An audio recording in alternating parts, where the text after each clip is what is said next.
Let's take you live now to the doors of Parliament House. Here's the Finance Minister, Mathias Cormann.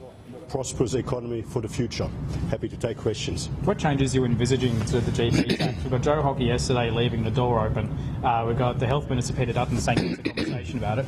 What are you prepared to change regarding that particular measure? We have delivered the budget we need to have. We will be presenting the budget as delivered to the Parliament, and we'll continue to make the case why there is no alternative to the measures that we've put forward if we want to protect our living standards and if we want to build opportunity and prosperity for the future. Are you prepared to change that $7 figure though? We will be putting the measures to the Parliament as outlined in the budget. These are very carefully considered measures. They are the measures that are required in order to protect our living standards and build opportunity and prosperity for the future. You put the measures there, people know about the measures, there's already clearly opposition in the Senate. If you can't get them through, are there areas in particular you're already thinking? Well, you shouldn't make assumptions. 2 weeks ago, Bill Shorten said he would never ever support our proposal for a temporary budget repair levy.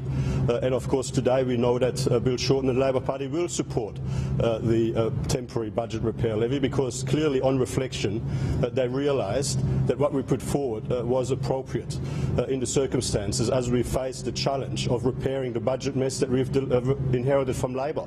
Now, we will continue to engage in the debate. We will continue to explain the decisions that we've made, the reasons for those decisions, and we are confident that over time people across Australia will accept that what we've put forward is the budget Australia needs at this time. What sort of horse trading do you think we'll get down to? David Blanchard, for example, was talking about the shooting range, that sort of stuff.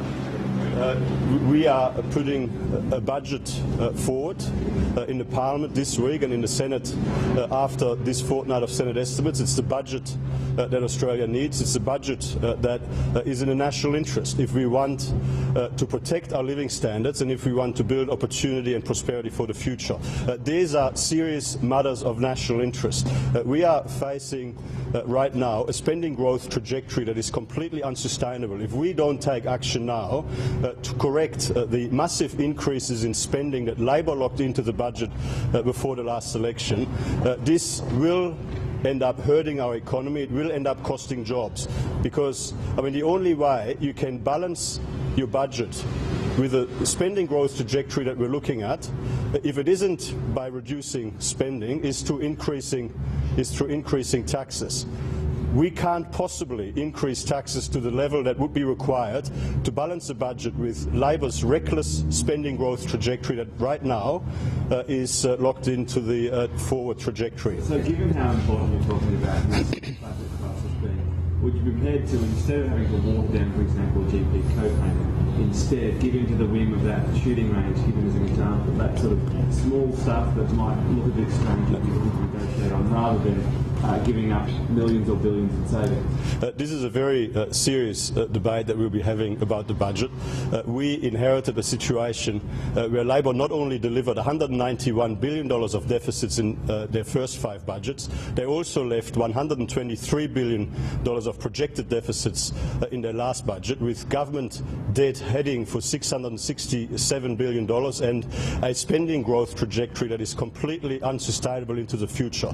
We do need to have a very serious debate about the budget, and it's going to be a debate about what needs to be done in order to protect our living standards and build opportunity and prosperity into the future. That's what we're about, and that is why we would put to the Parliament and to everyone that the budget that we have delivered is the budget that Australia needs after 6 years of Labor waste and mismanagement. Just trying to interpret that answer then, because I asked it a couple of times and you said it's a serious debate. So those sort of demands you don't see as the seriousness of the budget crisis?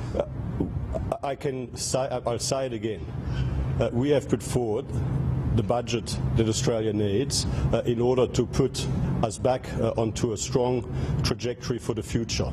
We can't continue to spend money that we haven't got.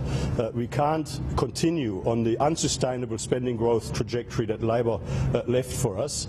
The only alternative to reducing spending so that we can live within our means is to crank up taxes, and it would be highly reckless and irresponsible to crank up taxes to the extent necessary to fund Labor's massive spending growth. We have put forward the budget that Australia needs if we are to protect our living standards and build opportunity and prosperity for the future.